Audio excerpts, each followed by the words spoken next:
Muy buenas noches, bienvenidos a una entrega más de su programa Foro 506. Hoy tenemos un tema que realmente me resulta apasionante y me resulta además súper importante para poder leer el discurso político y desmitificar algunas ideas que nos han grabado a fuego en la mente. Ciertamente Costa Rica ha sido un país con una vocación a la protección ambiental, pero también es cierto que tenemos un doble discurso y si nos sinceramos con nosotros mismos y si reconocemos bien, tenemos envenenadas las cuencas de los ríos, tenemos muy sucias las ciudades, no hemos sido realmente responsables con el manejo de los desechos. Entonces, ¿qué pasa cuando de repente un tema atrae la atención de la opinión pública, pero la opinión pública no está fundamentada, no tiene el conocimiento exacto para poder decidir si hay que apoyar ese proyecto o si hay que ponerle un freno y repensar, dar un tiempo prudente para poder analizar la conveniencia o no de ponerle candado a una iniciativa? Esta noche me acompaña y me place muchísimo poder conversar con el ingeniero Carlos Roldán Villalobos, consultor internacional en energía, fuentes renovables, del Instituto Sogesta de Italia, promotor además del referéndum del aprovechamiento de las energías naturales y, lo más importante, profesor universitario. Y hoy viene como un amigo, como un profesor y como un consultor a romper algunos mitos que nosotros tenemos y que necesitamos tener la otra cara de la moneda, porque la realidad usualmente tiene dos caras, no podemos irnos solamente por lo que nos dice una parte. Profesor Roldán Villalobos, buenas noches, ¿cómo se encuentra? Muy bien, usted, muchas gracias, Fernando, por tener la oportunidad de pasar este rato con ustedes y poder contribuir un poco al desarrollo de este país. Profesor, he de confesar que yo realmente supe de su persona hace relativamente poco tiempo, pero en este poco tiempo me di a la tarea de investigar el pensamiento crítico que usted ha desarrollado, esa forma fina, casi quirúrgica de poder ver la realidad de algunos argumentos, diseccionarlos y ponerlos en blanco y negro para que los que no podemos accesar a conocimiento tan técnico como el que usted tiene en el tema de energías, podamos entender que realmente hay un discurso político o politiquero y por el otro lado hay una ausencia de la técnica, hay una ausencia de la ciencia que debe haber detrás de cada decisión que va a marcarnos el presente, pero también el futuro y comprometer de alguna manera todas aquellas riquezas a las que podemos accesar simplemente por el hecho de que nosotros como nación somos los dueños de esas riquezas. Ahora, cuando yo me encuentro una persona como usted con su capacidad profesional e intelectual, realmente creo que hay que sentirse muy orgulloso de que Costa Rica ha logrado producir a través del tiempo pensamientos intelectuales que ponen en alto el nombre, no solamente en Costa Rica, sino también en el extranjero. Y usted con la experiencia que ha tenido a nivel internacional, pues habla muy bien por todos los costarricenses. Así es que le felicito por el trabajo que ha hecho y créame que me hace sentir muy orgulloso de verdad de poder contar con cerebros y con intelecto como el suyo.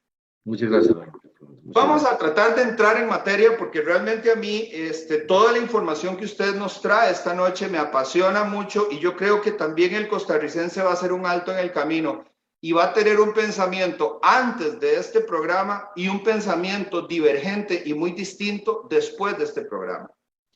Y esto es la desmitificación del discurso de la no explotación petrolera. No explotar recursos que tenemos en el país, pero sí seguir importando recursos que se explotan en otras regiones. Entonces, no contaminemos contaminando. ¿Es esto parte de una falacia? Porque realmente no estamos dejando de impactar el medio ambiente o por lo menos no estamos visualizando las herramientas correctas para poder disminuir el impacto. Y según sus palabras, las soluciones están en otros lados, no es en negar la explotación. Entonces, ¿qué es lo que nos pasa? ¿Por qué este discurso político, politiquero o populista de del presidente y además también de los candidatos presidenciales. Bueno, vamos a comenzar, digamos, siendo muy directo, ¿verdad? En lo que queremos desarrollar en ese programa. Costarricenses, como don Fernando lo mencionaba, hay una serie de información que nos han pasado, que cuando usted no comienza a investigarla se da cuenta que no es cierto. Y que el discurso, y vamos a decir de qué estamos hablando en forma general, ¿verdad? Es sobre el aprovechamiento del petróleo y el gas natural que hay en Costa Rica. Como decía Luis Fernando, yo creo que todos los costarricenses amamos la naturaleza, aunque nuestros hábitos tienen que cambiar. No, muchos no reciclan, muchos botan la basura en la calle sin ningún problema, y todo eso son cosas que deben cambiar. Sin embargo, después de casi 8 años de luchar para que el pueblo entienda que si tenemos petróleo, lo más conveniente es que lo aprovechemos, hemos podido recabar una serie de información y de testimonios interesantísimos. Por ejemplo, todos, no sé si saben que el exministro de Ambiente y Energía, Carlos Manuel Rodríguez, es el actual presidente del Fondo Mundial para la Protección del Ambiente. Pues él en un foro, en un debate que tuve conmigo, dijo así: a mí nadie me tiene que convencer, yo estoy claro de que con la tecnología actual se puede extraer petróleo sin afectar el ambiente. O sea, ya el ministro de Ambiente reconoció que el tema del petróleo no es un tema que vaya con el ambiente. O sea, nosotros y todos los países del mundo han extraído petróleo sin afectar el ambiente. Puedo hablar de Noruega, si quieren, que es un ejemplo vital, ¿verdad? Y algunos dicen, es que no somos noruegos. Bueno, pero les voy a decir algo interesante, y muchos de ustedes no lo saben. Guatemala tiene 30 años produciendo petróleo. Belice, con menos recursos tecnológicos que nosotros, es productor de petróleo. Y más, todavía mucho más interesante, de los países vecinos, cuenten, así alrededor de nosotros, Guyana, Trinidad y Tobago, Venezuela, Colombia, nos brincamos a Panamá, Costa Rica y Nicaragua, y Honduras. Luego, Belice y Guatemala y México tienen petróleo. Les puedo asegurar que toda la cuenca del Caribe tiene un gran potencial de tener una gran cantidad de petróleo. Y algo interesante es que ya vinieron compañías transnacionales que querían llevárselo. Hicieron estudios y les puedo asegurar que cada vez estamos más cerca de comprobar que Costa Rica tiene en petróleo el equivalente a 300.000 millones de dólares. Suficiente para pagar la deuda 10 veces. Suficiente para convertir todo el parque automotor a eléctrico. Suficiente para evitar el desempleo, reactivar la economía, construir carreteras de primer mundo. ¿Ven? Entonces, aquí es donde tenemos que comenzar, como dice Luis Fernando, a romper paradigmas. ¿Por qué nos han vendido la idea de que los costarricenses no podemos extraer el petróleo de forma amigable con el ambiente si así lo está haciendo Colombia, si así lo hace Guatemala? Y les digo, búsquenlo. Guatemala extrae petróleo dentro del Parque Nacional Petén. ¿Y quién creen ustedes? ¿Que dejaron de ir los turistas por eso? No, eso no ha ocurrido, ¿verdad? Y lo más grave, y les voy a decir una cuestión. Yo, como consultor, comencé a hacer investigaciones y lo recuerdo muy bien. En el año 2006, estaba haciendo una investigación y encontré, era más bien como 2007 o 2008, encontré un artículo que a mí se me paró los pelos. El petróleo estaba en ese momento costando $130 el barril, Fernando. Y un estudio de CEPAL indicaba que extraer petróleo en América Latina costaba $4. Escuchen, un barril de petróleo que cuesta sacarlo $4, nos los vendían a 130. Y si ustedes no me creen, los invito a todos, porque ahora la ventaja es que por internet nadie miente, ¿verdad? Busquen en internet, pongan en Google, costo de extracción de petróleo Colombia 2017. Y los va a llevar a una página de la Asociación Colombiana de Petróleo, donde ahí se indica que el costo de extraer petróleo es $7,7 el barril y nos lo están vendiendo a $75. ¿Ven? Entonces es ahí donde yo hago unos números y digo, ¿cuánto nos economizamos por extraer nuestro petróleo y refinarlo en Costa Rica en lugar de importarlo? Y descubro que son $1.500 millones por año. O sea, es un préstamo del Fondo Monetario Internacional anual, sin costo. Y además, hay una serie de cosas adicionales. Por ejemplo, todos estamos preocupados por el déficit fiscal y tenemos toda la razón de estar. Pero algo interesante del déficit fiscal es que vieran que nos dicen, ¿verdad?, que estamos muy endeudados. Bueno, no es del todo cierto. La deuda de Costa Rica es un 70% del PIB. La de Canadá, 115% del PIB. La de Japón es más de 200% del PIB. Realmente, que un país esté muy endeudado no es un problema, siempre y cuando tenga recursos para pagar la deuda. Nuestro problema es que no estamos generando los recursos para pagar esa deuda, y ni siquiera para pagar los intereses. Viendo el presupuesto nacional de Fernando, Costa Rica tiene que dedicar el impuesto de renta, el impuesto al valor agregado, el selectivo de consumo y el impuesto de combustibles a pagar los intereses y la amortización de la deuda. Vean lo grave, ¿verdad? O sea, nuestro déficit fiscal es alrededor del 8 o 9% de interés. Vean qué interesante lo que descubrí. Les decía que Canadá tiene una deuda con respecto al PIB casi el doble de Costa Rica. Pero cuando yo voy a ver cuánto pagan de interés, descubro que Canadá pide prestado y le prestan con 0.7% de interés anual. Y Costa Rica está pagando 9%. Entonces, hago un número rápido. ¿Qué pasaría si Costa Rica dejara de pagar ese 9% y pagara un 1%? Y descubro que el gobierno se ahorraría casi 2.500 millones de dólares en intereses. Nuevamente, supera el Fondo Monetario Internacional, ¿verdad? Y entonces digo, ¿pero por qué Canadá paga tan poquito? Y claro, Canadá ya descubrió que tiene petróleo y lo ha comprobado para pagar su deuda 5 veces. Entonces la gente dice, prestarle a Panamá es garantía, me lo va a pagar, tiene recursos. Costa Rica, a pesar de que podemos tener más petróleo porcentualmente que Canadá con respecto al PIB, ¿verdad? Estamos hablando con respecto al PIB, obviamente Canadá es el segundo país con más reservas. Enorme, sí, es un país enorme. Pero nosotros, yo les decía que Canadá tiene petróleo para pagar 5 veces su deuda, Costa Rica tendría petróleo para pagar 10 veces su deuda. Entonces, el simple hecho de que terminemos de confirmar, porque ya hay una posibilidad que lo tengamos, el simple hecho de que verifiquemos, que venga una compañía y diga, sí, Costa Rica tiene esta cantidad de petróleo, solo eso reduce el déficit fiscal, casi que, ¿verdad?, le da al gobierno la mitad de lo que puede recibir, por ejemplo, por impuesto de renta e impuesto de valor agregado. Ahora, don Carlos, aquí hay una gran pregunta detrás, y es ¿por qué el discurso? Es porque es muy popular hablar de la protección ambiental siendo evidente y claro de que no estamos dejando de consumir petróleo, simplemente lo que nos estamos es negando a la explotación.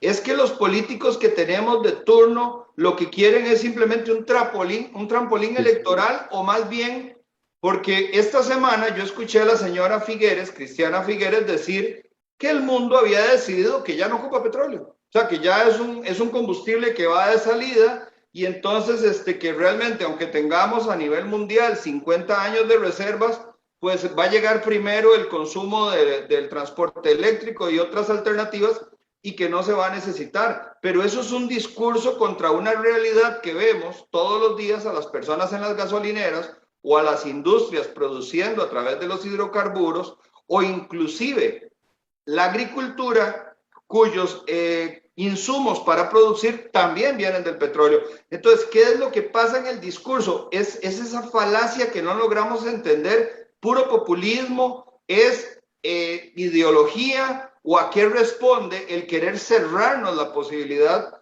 de aprovechar nuestros propios recursos, nuestras riquezas naturales. Creo que tienes toda la razón en lo que estás diciendo.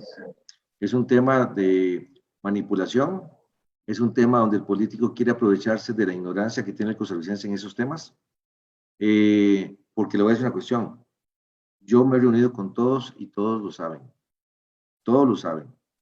Le puedo decir que me decepcioné mucho, por ejemplo, de Erwin Macís, que él en la campaña del PUS dijo estar en contra de la estación de petróleo, cuando él incluso me pidió el proyecto de referéndum para presentarlo en la asamblea.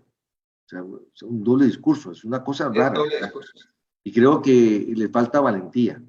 Le falta valentía, y en cuanto a eso yo quiero felicitar a los dos candidatos más jóvenes y el candidato más viejo, porque Rolando Araya está a favor de extraer petróleo, y Natalia Díaz y Fabrizio Alvarado, los dos candidatos más jóvenes, han dicho que están a favor de extraer petróleo y que no ven ningún problema en extraerlo. ¿Por qué? Porque son gente educada, ¿verdad? Yo lo que creo es que, como le digo, la verdad es lenta pero poderosa y lo que hace falta es que los costarricenses comencemos ya a poner un límite a esto. Posiblemente dentro de unos 15 días o tal vez antes, vamos a hacer una página en Facebook donde vamos a decir no los apoyemos. O sea, no apoyemos a ningún político que no se comprometa a aprovechar los recursos naturales que tiene el país. No podemos permitir seguir por el camino donde crean que la única forma de reducir el déficit fiscal es vendiendo empresas o poniendo más impuestos, cuando tenemos recursos naturales que se pueden aprovechar. Y quiero sumarle a sus palabras algo. Creo que la vía más democrática, si se quiere, es vayamos al referéndum, que no haya miedo. Vamos y que la población bien informada tenga la libertad de decidir. Ya, y si al final hay una mayoría que no quiere definitivamente extracción, pues no nos queda de otra. Pero al menos tener la información no sesgada en blanco y negro como nos la da usted, y por el otro lado también la libertad de decidir, porque el problema es que en este momento, cuando se están polarizando tanto las elecciones, realmente el que está en el Ejecutivo no me representa. Yo no voté por este partido, yo no sé si usted lo hizo, pero realmente no tenemos una representación democrática real en estos diputados que tampoco elegimos porque no conocíamos y que ahora resulta que ellos toman una decisión por los 5 millones y tanto de habitantes, como si todos estuviéramos de acuerdo con esas tesis. Claro, y lo peor es que siguen insistiendo que Costa Rica tomó la decisión, y la realidad es que no la hemos tomado. Y vean todo lo que hablábamos de el desconocimiento, ¿verdad? Hoy mandé a través de mi página en Facebook de Carlos Roldán, profesor Carlos Roldán, un comunicado diciendo que Cristiana Figueres está impulsando un proyecto que le impediría a Costa Rica reducir sus emisiones de CO2. ¿Por qué? ¿Pero cómo es eso? Cristiana Figueres, que fue la secretaria del panel internacional de cambio climático, se opone o sea, impulsa un proyecto que nos impide reducir las emisiones. Yo no sé si es por desconocimiento o qué. A mí lo que les digo es, no tiene sentido prohibir la extracción de petróleo en un país que importa el diésel y la gasolina de otros países. Desde el punto de vista ambiental no tiene sentido. Y les voy a explicar por qué. Resulta que Costa Rica importa diésel y la gasolina a Estados Unidos. Estados Unidos no le alcanza el petróleo que produce, entonces compra petróleo en Colombia. En Colombia está en el petróleo usando energía eléctrica producida con combustibles. Entonces, ahí hay emisiones en Colombia. Mandan el petróleo de Colombia hacia Estados Unidos en barcos que emiten 60,000 toneladas de CO2 al año. Refinan el petróleo de Costa Rica en Estados Unidos usando energía eléctrica producida con combustibles y nos le devuelven en barcos que también emiten CO2 alrededor de 60,000 toneladas. En resumen, Costa Rica, que tiene el 100% de su energía eléctrica renovable, podríamos extraer petróleo con la menor huella ecológica del mundo. Porque podemos extraerlo usando energía eléctrica renovable, transportarlo desde San Carlos hasta la refinería con energía eléctrica 100% renovable, refinarlo en una refinería que va a usar energía eléctrica 100% renovable, y en los próximos 20 años estamos hablando de que podemos ahorrarle al planeta 20 millones de toneladas de CO2. ¿Ven? ¿Cuál político puede sostener un discurso como ese y decir que sigamos, que prohibamos la extracción de petróleo cuando eso está en contra del Acuerdo de París? Pues próximamente estaré presentando un recurso de amparo ante la Sala Cuarta contra la moratoria, argumentando que esa moratoria está en contra de garantizarnos un ambiente sano y que está en contra del Acuerdo de París, porque el compromiso es reducir las emisiones del planeta, no solo las de Costa Rica, y con una acción sostenible lo podemos hacer. Entonces, como ves, Luis Fernando, yo creo que el tema es que los políticos, primero, poco a poco van cambiando de parecer. Don Rolando Araya hace unos años estaba opuesto a la extracción de petróleo. Y después de ver diferentes criterios técnicos, cambió de opinión. Pues ojalá que todos los políticos cambien de opinión, porque nosotros no podemos seguir enfrentando al pueblo contra los políticos. Pero sí tenemos que poner un alto, porque ahora, se está saliendo de las manos. A mí me gusta mucho seguir a un periodista internacional, colaborador de CNN, que se llama Andrés Oppenheimer. Andrés Oppenheimer hizo un estudio hace unas 4 o 5 semanas muy interesante, don Carlos. Y en ese estudio él hace un análisis de la cantidad de seguidores o de fieles de la Iglesia Católica que se han perdido en el periodo de la pandemia. Y entonces resulta que la Iglesia Católica ha perdido algo así como el 40% de los fieles. Y entonces el estudio, además, digamos, buscaba para ver a qué otra religión es que se habían trasladado y de en qué edades, digamos, más o menos componía esa masa. Bueno, resultó que hay una buena parte, digamos, que es menor a 50 años.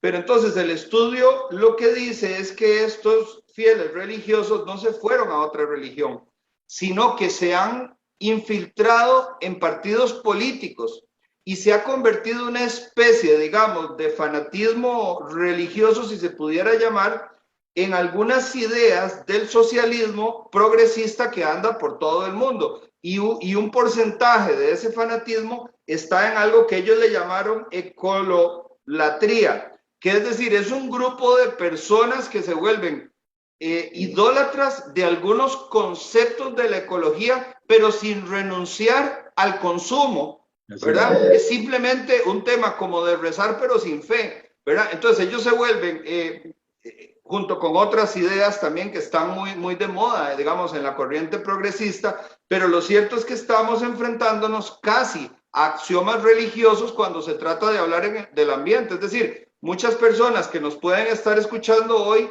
ojalá que logren llegar hasta el final del programa, porque muchos van a decir, ah, no, a mí si me tocan el medio ambiente prefiero irme, no quiero oír nada. Y se crea una especie de disonancia cognitiva porque no estoy de acuerdo. Pero es que aquí lo importante, don Carlos, es reconocer de que estamos en un discurso que dice no lo hagamos, pero sigámoslo haciendo, porque es consumir lo que no producimos, que se contamine otro. Y vea, Luis Fernando, hay algo todavía más grave, vea.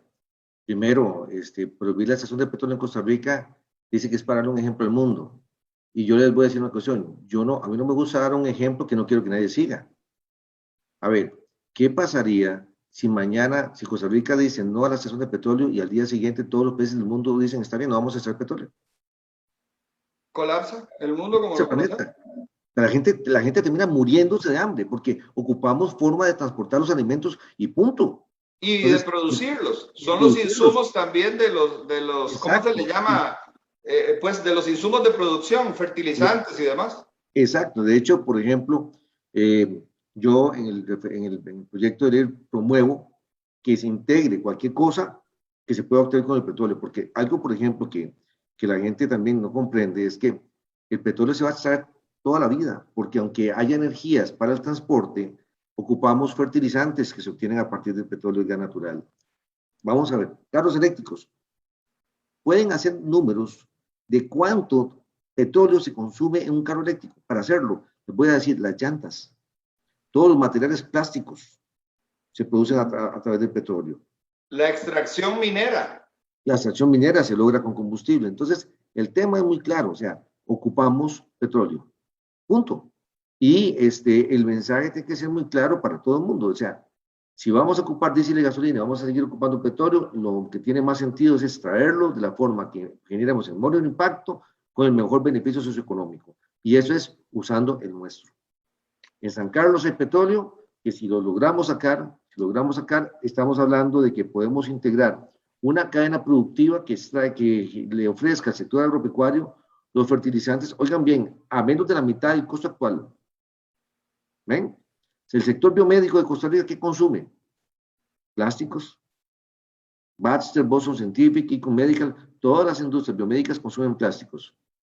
Y me pregunto, ¿estarían esas empresas dispuestas a apoyar, por ejemplo, una extracción de petróleo que les permita obtener el plástico que ocupan con la menor huella ecológica del planeta? Claro que sí, porque es la realidad, ¿verdad? Entonces, como les digo, lo que hace falta, y a todos los que nos están oyendo, les quiero invitar a una cuestión, vean, uno tiene una responsabilidad con el país y con uno mismo, y es que cuando usted tenga información fidedigna, usted tiene que difundirla también. No dejemos en Carlos Roldán ni en Fernando la responsabilidad de que esto se difunda. Usted debe opinar en redes sociales. En el momento donde el pueblo se una y diga, no vamos a apoyar a los políticos que no se comprometan a extraer los recursos naturales, y hayan 1,5 millones de costarricenses que le dicen, si usted no aprueba la extracción de recursos naturales, no voto por usted. En ese momento los políticos comienzan a darse cuenta que su discurso ya no llega. Así. porque nos están afectando, nos están hipotecando nuestro futuro y el de nuestros hijos. Y les voy a Ahora, decir algo todavía más grave. adelante. Fernando, vean, el aprovechamiento de los recursos naturales es una obligación de todos los países. De hecho, está en el Pacto de San José. Está claro que el aprovechamiento de los recursos naturales influye muchísimo en el desarrollo de un pueblo. Cuando los políticos quieren convertir a Costa Rica en el único país del mundo que no puede aprovechar sus recursos naturales, lo que están diciendo es, están priorizando el desarrollo de los países que nos venden esos recursos por encima del de nosotros. ¿Y sabe cómo le llamaría yo a esos? Traidores de la patria. Traición. Eso es literalmente una traición, porque a los políticos lo primero que tienen que hacer es que lo estamos poniendo para que busquen nuestro beneficio, no el beneficio de los países que nos venden recursos naturales que nosotros los podemos producir. Y se los digo, literalmente, y ojalá a los políticos que nos están viendo sepan, ustedes con esa posición lo que están actuando es como traidores, porque le están dando la espalda al pueblo costarricense para apoyar recursos naturales de Estados Unidos o de Colombia o de otra parte del mundo. Y le voy a agregar algo a sus palabras, don Carlos. Adicionalmente, estamos alcahueteando que malos políticos que han hecho labor en contra y, como usted bien lo dice, traicionando los más altos intereses de su propia nación, anden en foros internacionales como consultores llevando esa doctrina y simplemente no es algo ni siquiera que se la creen gran cosa, es porque les genera buenos réditos. Claro. Y entonces andan como embajadores, digamos, con un argumento que cuesta, digamos, asentarlo en la realidad. Ahora, esto que usted trae y que yo le trato de redondear me lleva a hacerle una pregunta. Usted decía que los candidatos a las próximas elecciones, los dos más jóvenes, están apoyando la explotación petrolera y la exploración. Pero, y el mayor, don Rolando, que ahorita vamos a llegar a algunas tesis de don Rolando para ver su opinión, pero vemos a un José María Figueres que también es un personaje de estos que anda dando charlas y haciendo consultorías, hablarnos de algo como si lo entendiéramos. Y ese algo es el hidrógeno verde como la panacea y la solución. Entonces yo quisiera que en un minuto usted nos explicara qué es el hidrógeno verde y en qué nos beneficiaría, o al contrario, si esto realmente tiene alguna lógica y alguna viabilidad para el país. Bueno, vean, rápidamente se aclaro. El hidrógeno se puede producir primero. No hay hidrógeno libre en la naturaleza. Hay que extraerlo de compuestos químicos donde existe. La mayor parte del hidrógeno del planeta se obtiene a partir de gas natural, mediante una reacción en donde el gas natural reacciona con el vapor de agua y se libera hidrógeno. Pero el hidrógeno verde es usar energía eléctrica para obtener hidrógeno, pero energía eléctrica producida con energía renovable. Les doy algunos datos. El 25% de las emisiones de CO2 la produce el sector eléctrico mundial. Solo el 14% lo produce el sector transporte. Entonces, cuando usted tiene electricidad con energía eléctrica renovable, si usted produce electricidad con energía renovable, lo primero que tiene sensatez es pare la generación térmica. Mientras haya generación térmica, agarrar electricidad para transporte no tiene sentido, porque vas a seguir generando energía eléctrica con carbón y gas natural.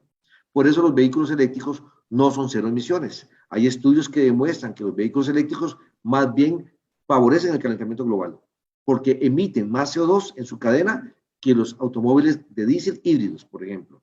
Bueno, ¿qué pasa? Figueres viene con hablar con hidrógeno verde, como si fuera, porque es una moda, ¿verdad? Todo ese gremito de gente como él, que sinceramente les voy a decir así, me parece que son gente que nació en cuna de oro. Entonces pueden soñar lo que quieran. A ellos no les duele pagar el doble por la gasolina porque tienen recursos, pero Figueres propone el hidrógeno verde sin darse cuenta, y voy a dar algunos datos, ustedes los pueden buscar en internet. El costo de un vehículo de hidrógeno sencillo son 40 millones de colones. Para mover un carro de hidrógeno se ocupa 3 veces más electricidad que para mover un carro eléctrico. Y el costo de producción, distribución, almacenamiento, etcétera, del hidrógeno es 4 veces más alto que el precio del diésel. Los autobuses de hidrógeno valen también como 3 o 4 veces más caro que un bus de diésel. Entonces, la propuesta de Figueres, por eso les digo que cuando una persona habla de algo, porque quiere, ¿verdad?, impresionar y todo el asunto, ¿verdad?, se está cavando su tumba. Porque cuando el pueblo costarricense sepa que los pasajes de los buses se van a cuatriplicar con el hidrógeno y que además no vamos a lograr reducir las emisiones de CO2 porque lo mejor que hay que hacer con la energía eléctrica renovable en Costa Rica es exportarla porque Centroamérica está generando energía eléctrica quemando búnker. Entonces, esa electricidad que él quiere meter en hidrógeno verde es más sensato y más barato y tiene mucho más sentido exportarla y que con esos ingresos se baje el costo de la electricidad. Claro, sería virtuosa para toda una región, ya no solo para un país, sino para 5 países. Exacto. Y quiero decirles, por ejemplo, que actualmente Centroamérica está generando 5 veces lo que produce Reventazón con plantas térmicas. Y oigan, esperan que porque no tienen tantas energías renovables como Costa Rica en los próximos 20 años, van a ser el equivalente a 6 plantas de X en plantas de gas natural. Y nosotros con energía renovable que tenemos que parar proyectos. ¿Ven? Entonces, todo eso se va a caer por su propio peso. El hidrógeno verde, ya lo han dicho los motores científicos, incluso los invito a que pongan ahí CEO de Volkswagen sobre hidrógeno verde. Y él dice claramente, por favor, háganle caso a la ciencia. No tiene ningún sentido. El hidrógeno verde es el último esfuerzo que están haciendo las petroleras transnacionales para lograr mantener su negocio de distribución de combustible. Porque actualmente el carro eléctrico usted lo puede cargar en su casa. Entonces las petroleras no tienen ningún remedio. No. Pero todo el hidrógeno verde requiere cisternas, requiere plantas de producción, distribución y de servicio. Entonces ellos ven que ahí pueden lograr un nicho de mercado que están perdiendo contra el transporte eléctrico. Pero nuevamente, la propuesta de Figueres es absurda. Y les voy a decir también algo más grave, ¿verdad? A mí me enoja mucho que los hermanos Figueres, que ni siquiera viven en Costa Rica, que Figueres viene aquí cada 4 años, y luego, ¿dónde está? Y Cristiana Figueres, que ni siquiera vive en Costa Rica, estén diciendo qué es lo que tenemos que hacer. Cuando ellos no viven de cerca la pobreza que está creciendo en Costa Rica.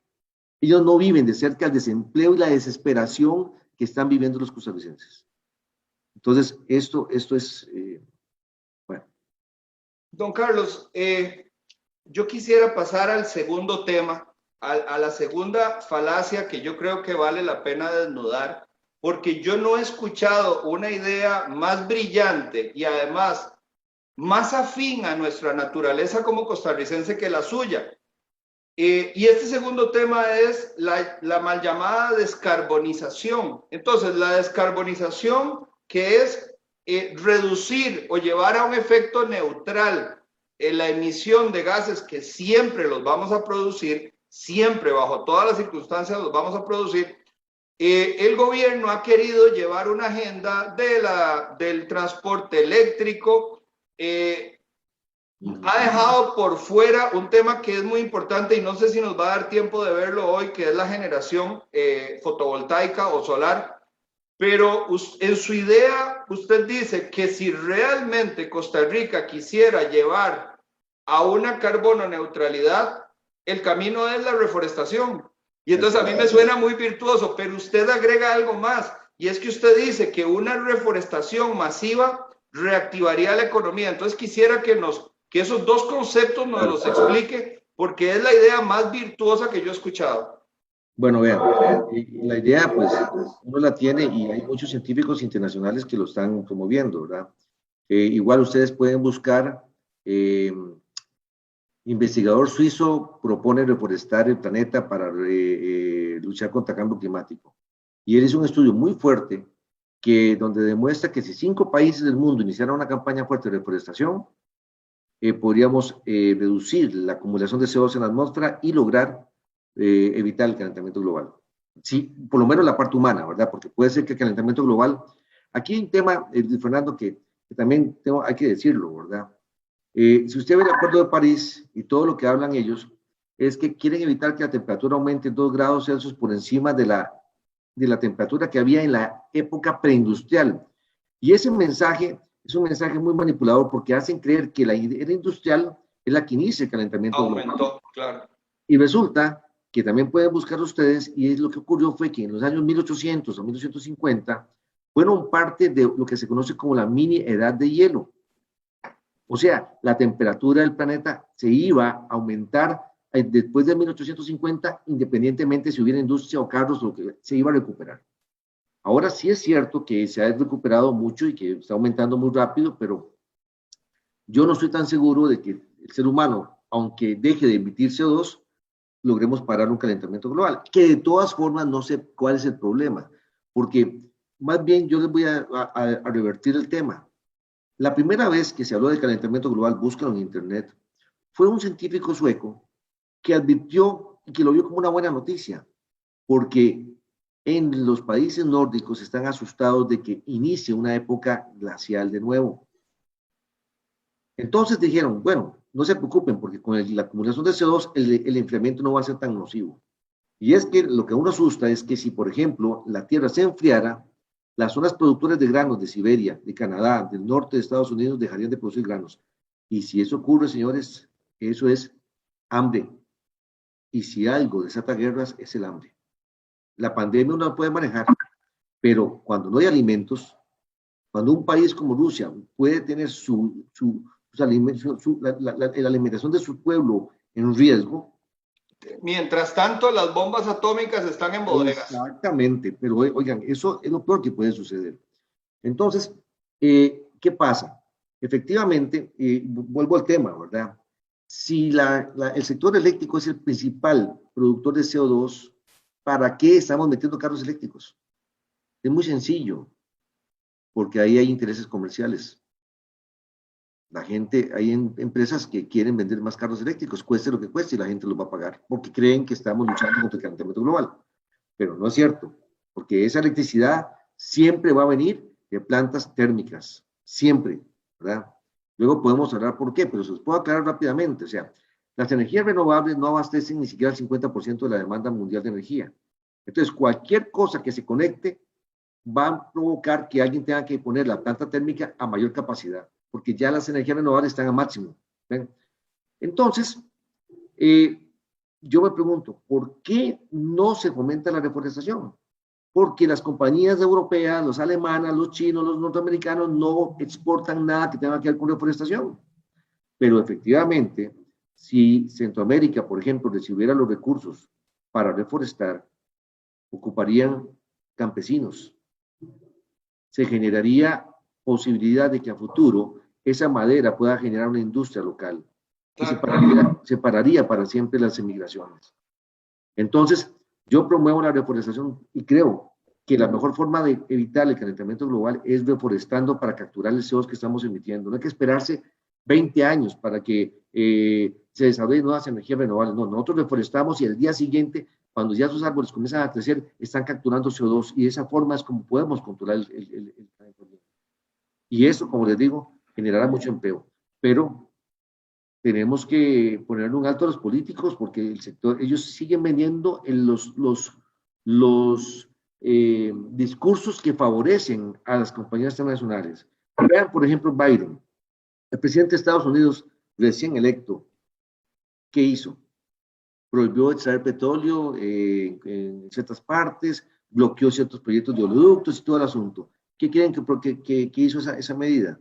Al día siguiente el precio del petróleo se comenzó a aumentar. ¿Por qué? Porque los inversores saben que si usted comienza a restringir la producción de petróleo de Estados Unidos, puede haber escasez. Y cuando termine el COVID, va a haber un crecimiento en la demanda de petróleo que como Estados Unidos no quiere producir más, va a generar una escasez y todas las compañías petroleras se van a beneficiar. Entonces, ¿qué digo yo? ¿Quién me garantiza que detrás de Biden y esas medidas no están las mismas petroleras que quieren que el petróleo suba? Ven, por eso les digo, el tema es un tema interesante. Un lobby oculto, finalmente. Un lobby oculto, ¿verdad? Ahora, en esa misma línea de la reforestación, yo estoy, o sea, realmente me sorprende mucho, me alegra mucho que hoy las personas que nos ven puedan llegar y decir, bueno, sí es cierto, no es un carro eléctrico, es poder sembrar 10 arbolitos en la finca o poder sembrar las orillas de las carreteras y finalmente, como bien usted lo dice, por ejemplo, Estados Unidos tiene por política sembrar una cantidad enorme de ciertas especies. Si usted un terreno no lo va a utilizar ni para agricultura ni para ganadería, lo reforesta y cuando ya usted lo va a utilizar, son especies como el pino y estas que finalmente no requieren permisos. Entonces ellos venden toda la cosecha y con la cosecha se crea la madera que se utiliza en la construcción. Entonces es un proceso virtuoso porque estás fijando el carbón, generando una riqueza a futuro de una propiedad que no estás utilizando, ¿verdad? Entonces se vuelve un círculo perfecto. Ahora, ciertamente reforestar compite con la agroindustria que requiere extensiones y con la ganadería. Entonces, ¿nos podría afectar una reforestación masiva estas dos actividades económicas? Bueno, más o menos, voy a decirles, por ejemplo, esto. Costa Rica tiene una recuperación de la cobertura boscosa impresionante. Sí. Nuestra cobertura boscosa era 22% por allá de los años 80 y ahora está por encima del 50%. Y eso pues, no ha afectado la producción de ganado ni la producción de alimentos. Incluso existe la reforestación, por ejemplo, de doble propósito, ¿verdad? Usted siembra los árboles, pero por cuestión del mismo árbol debe dejar un espacio entre árboles y eso pues permitiría que abajo pues usted pueda tener otros productos, ¿verdad? Y luego es impresionante, pero impresionante la cantidad de terreno en el planeta que no se está usando en nada. Hay zonas de, digamos, la Patagonia, la zona de Nevada en Estados Unidos, una parte de Utah, que son puros desiertos, en donde con un buen sistema de riego se podría lograr desarrollar plantaciones forestales en zonas donde actualmente no se obtiene nada, ¿verdad? Y les voy a decir esto también, vean la cantidad de incendios forestales que hay en todo el planeta. O sea, es mejor que a los 20 años ese árbol se corte y se produzcan muebles o casas con madera, que no dejarlo ahí para que tarde o temprano se vaya a quemar, ¿verdad? Claro. Ese es el enfoque, ¿sí? Ahora, me encanta esta conversación con usted porque me lleva de un tema al otro como si usted conociera la forma en que se estructuró el guión. Rolando Araya, quien estuvo acá en este programa, nos hablaba de dinamizar la economía, no solamente, o dicho de otra forma, además de la explotación de recursos, él decía que hay una cantidad de tierras muy estériles que tiene el país, tierras en Guanacaste, tierras en algunas, creo que en el sur, en algunas partes, que realmente están desmineralizadas, completamente inservibles, digamos, para ganadería o para producción agrícola. Entonces él decía que estas tierras son perfectas para la producción de jatrofa, de higuerilla o inclusive de coyol y que esto nos permitiría pasar a otro tema, que son los biocombustibles. Okay. ¿Cuál es su opinión con respecto a los biocombustibles? ¿Son virtuosos? ¿Son viables? Y ambientalmente hablando, ¿cuál es su efecto? Ok, vamos paso por paso. Primero, los biocombustibles se obtienen a partir de aceites vegetales. ¿Okay? Y los aceites vegetales no solo se usan para cocinar. La mayor parte de las mujeres del mundo usan mucho aceites vegetales porque es la materia prima para las cremas de manos, para las cremas de del cuerpo. ¿Okay? Entonces, ¿qué pasa? Por ejemplo, el caso de la higuerilla, Figueres también hace 4 años propuso sembrar 300,000 hectáreas de higuerilla, ¿verdad? Y el tema es que no hay ninguna empresa en el mundo tan tonta como agarrar el aceite de higuerilla para quemarlo, porque el aceite de higuerilla es el aceite de castor. Es un aceite tan limpio y tan liviano que produce los mejores cremas para cuerpo que ustedes se puedan imaginar. Entonces, el aceite de higuerilla vale 3 o 4 veces más caro que el aceite de palma. Entonces, yo estoy de acuerdo con don Rolando Araya de reactivar la economía. Perdón, don Carlos, la higuerilla es como una planta media hierba mala que parece un mamón chino, pero verde. Exactamente. Ah, ok, gracias. Exactamente. Sí, los utilizaban hace muchos años para hacer velas, por ejemplo. Sí, exactamente. Un tipo como de parafina natural. Como una parafina natural. Bueno, usaban la semilla, realmente era con la semilla, ¿verdad? Entonces, ¿qué sucede? Yo le diría a don Rolando Araya, mire, yo promovería la siembra de cualquier tipo de oleaginosa, jatrofa, higuerilla, coyolo, lo que sea, pero no para próximo biodiesel, sino para amarrar a una industria de cosméticos que le va a generar mucho más ingresos a los productores.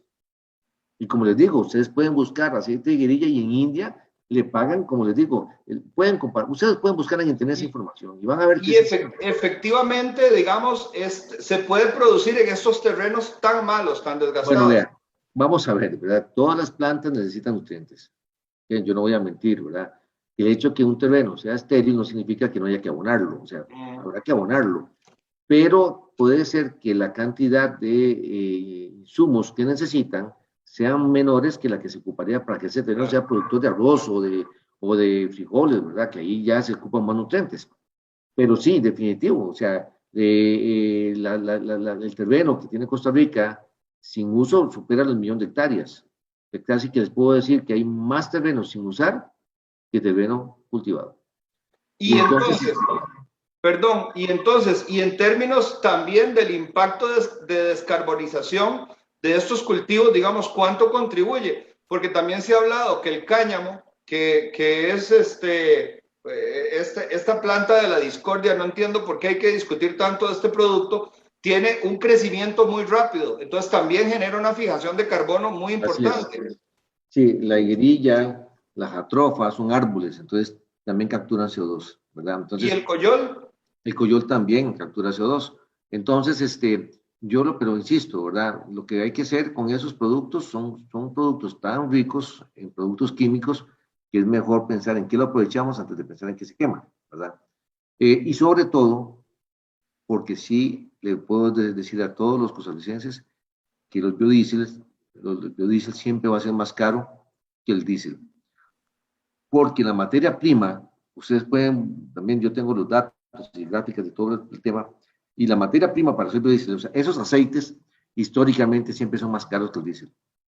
Entonces, no tiene sentido agarrarlos para quemarlos, sino más bien para otras cosas, ¿verdad? Y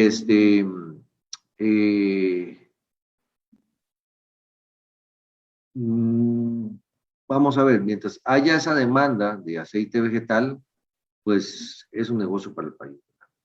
Ahora, don Carlos, ya nos acercamos al final del programa y hay dos temas. En realidad hay un tema que yo quisiera abarcar y analizar con usted. Sin embargo, quiero también traer una frase suya que a mí me impactó muchísimo. Vamos a ver, entiendo que Costa Rica aporta, digamos, a este problema de las emisiones de carbono algo así como el 0.02% del total de emisiones del mundo. O sea, que realmente, sin pensar que es desmeritorio porque estamos contribuyendo, digamos, a un problema, lo cierto es que el problema es manejable, es pequeño, no somos tan industrializados. Ahora, el argumento de Carlos Alvarado y de los Figueres es que nosotros somos el ejemplo para el mundo, que en el momento en el que Costa Rica diga se acaba el consumo, todo el consumo del mundo se acaba en términos de hidrocarburos. Pero su frase es muy potente porque usted dice, ¿acaso la abolición del ejército en Costa Rica eliminó los ejércitos del resto del mundo? Así es. Vean, los costarricenses somos muy vanidosos y creemos que somos el centro del mundo y no es cierto. Somos un cero a la izquierda para la mayor parte de las potencias. ¿Por qué? Porque nosotros no entendemos los problemas mundiales. Costarricenses, sépanlo, en ese momento en el planeta hay 1.300 millones de personas que no tienen acceso a electricidad. 2.500 millones de personas, uno de cada tres, todavía cocina con leña. ¿Ustedes creen que un suicidio económico como prohibir la explotación petrolera la va a tomar un país con semejantes problemas sociales? Y voy de nuevo, lo que les decía, prohibir la extracción petrolera a nivel mundial es un desconocimiento total de para qué nosotros ocupamos el petróleo.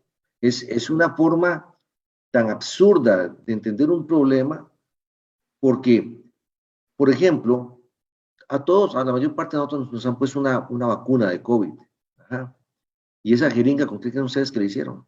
No tiene plástico, no tiene hule, que sale del petróleo.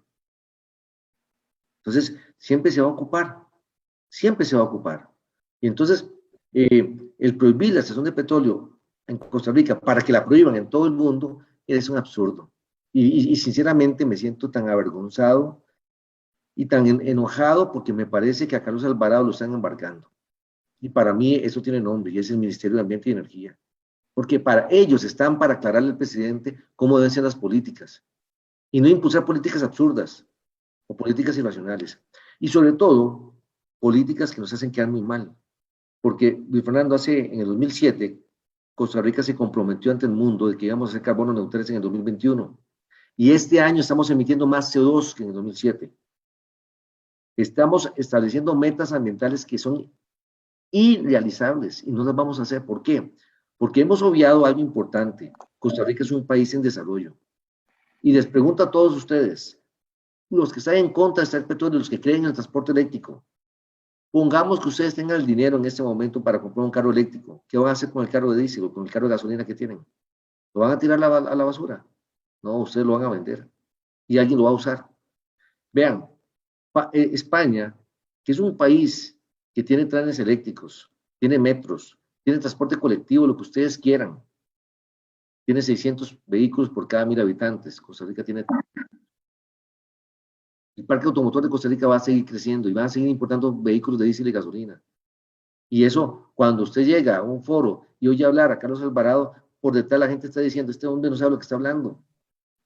Porque ningún país, ni siquiera el Acuerdo de París, le exigió a los países en vías de desarrollo a reducir las emisiones. Todo lo contrario. El Acuerdo de París le pide a los países como Costa Rica que aceleren su desarrollo, o sea, que sus emisiones de CO2 van a seguir aumentando y que aumenten cuanto antes a llegar al máximo para que de en adelante puedan comenzar a reducirse.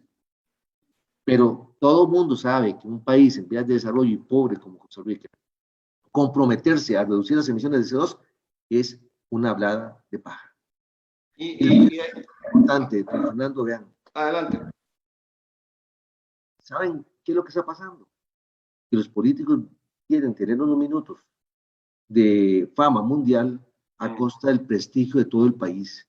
Porque usted ahorita, si usted va fuera de Costa Rica, alguien le va a preguntar, ustedes se comprometieron a ser carbono neutrales, ¿y cómo les fue?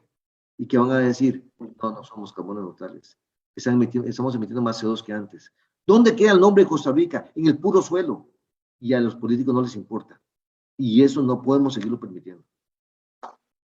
Don Carlos, el último tema que yo quisiera que tratemos, a mí, sinceramente, como que cuando escuché su postura al respecto, pues me sentí un poco triste, la verdad, porque se habla mucho que es menos contaminante el gas natural y que es un buen vehículo, digamos, para llevarnos de los hidrocarburos a la tierra prometida, que no sabemos cuál es, ¿verdad? Porque yo también tengo serias dudas de que la solución del transporte eléctrico con baterías sea la solución. Y ahí tengo serias dudas al respecto en términos de los desechos de estas baterías después, cómo vamos a poder disponer de ellas. Pero entonces, usted tiene una tesis que de alguna manera también nos rompe un sueño, que es el problema logístico que deviene de la explotación del gas natural. Porque entonces el argumento de algunos políticos bueno, de algunos precandidatos es el siguiente: no vamos a explotar petróleo, pero sí vamos a explotar el gas natural. Entonces yo quisiera que nos dé un poco de realidad al respecto y por qué cree usted que no es viable o que es un problema. Vean, eso es una salida política, ¿verdad? Porque todo el mundo sabe que cuando se busca gas natural puede encontrar petróleo. Y entonces lo que van a decir es, estamos buscando gas natural, ay, salió petróleo, bueno, no importa, lo aprovechamos. Pues ya teniéndolo no importa, ¿verdad? Pero vean, el gas natural primero voy a decirlo rápidamente, las moléculas, entre más grandes sean, son líquidas. Por ejemplo, la gasolina tiene 7 átomos de carbono, entonces es una molécula grandecita y puede ser líquida. El gas con que cocinamos, el propano, solo tiene 3 carbonos, entonces por eso es un gas. Cuando usted lo comprime, obliga a las moléculas a unirse, entonces se forma en estado líquido. El gas natural no. El gas natural, por más que usted lo comprima, nunca va a ser líquido. Entonces, eso significa que se ocupan muchos volúmenes y a alta presión para transportar energía. Por ejemplo, usted para tener un carro de gas natural tendría que poner en su cajuela un cilindro que tenga una presión de 10.000 libras. Okay, la de los cilindros de propano son 250. Las de gas natural son 10.000, 5.000 a 10.000, dependiendo del tanque. Entonces, cuando usted tiene un accidente y le dan por detrás, con los accidentes que pasan acá, y hay una fuga de un cilindro de esos, Señor, la explosión que viene después es pavorosa. Por otro lado, además de que usted tiene que gastar, Es un coche bomba. es un coche bomba, literalmente, usted tiene que gastar 700,000 colones en la transformación. Pero aún con el tanque así, al tanque le cabe como la tercera parte de lo que le cabe a un tanque de gasolina. Entonces usted tiene que ir cada vez más a la gasolinera, a que le metan el gas. Pero en el mundo donde se usa el gas natural como transporte es por lo siguiente. El principal uso del gas natural es en la generación de energía eléctrica, en el combustible de las industrias y muy importante, en los hogares y en los edificios. ¿Cómo? Claro, para cocinar y para calentarlos en el invierno. La calefacción se hace con gas natural. Entonces, como ya, por ejemplo, ustedes pueden buscar en internet los gasoductos de Estados Unidos y van a ver que están por todos los estados, gasoductos en Europa están por todos los estados, entonces es muy sencillo meterlo en transporte.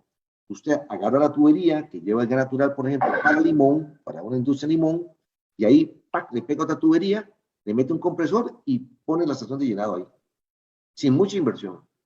Pero Costa Rica no tiene generación eléctrica con gas natural, no tiene industria, no cocinamos con gas natural y tampoco necesitamos calefacción.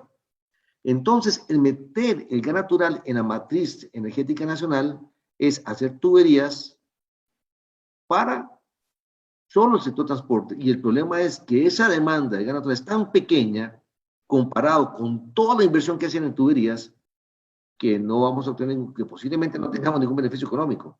Y por otro lado, nada más pueden buscar ustedes en internet incendios provocados por fallas en tuberías de gas natural.